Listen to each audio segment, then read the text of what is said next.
The smartest way to transform your life as a broke person is by investing in yourself. I've been seeing so much online. Everybody saying buying shares, buying shares. You too, that you just have 5K to spare. It is shares that you want to buy. Shares is not going to turn your life around now. It is not. If you think that 5,000 will become 500,000, it is not going to happen. So let me tell you, if you're broke, because I used to be very, very broke, and you want to transform your life, what you need to do is to start by investing in yourself. Now, I'm going to give you an example of how I've been investing in myself for the past 4 years. When I wanted to leave my comfort zone for the first time, what helped me was because I had my ICANN qualification. When I was ready to look for a good job, what gave me an edge was because I had my ICANN. Now, I could have done like my regular colleague because I ended up being the first in a class of 280 students to have my ICANN.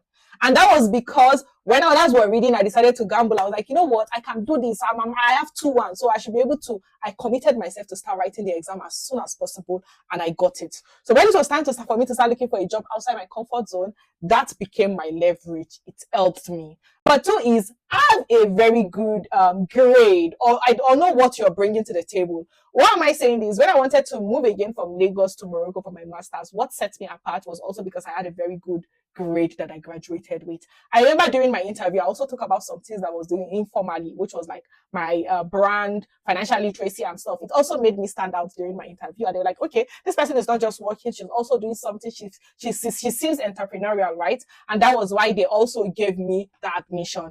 The other third category is most times we think we need to have 100% of the money to do something. No. My master's, for instance, was a scholarship, a fully funded scholarship. The only thing I paid for was my flight ticket. It was a scholarship. So imagine if I was the one that would pay for it, I wouldn't have gone because where am I supposed to get the money? I did not.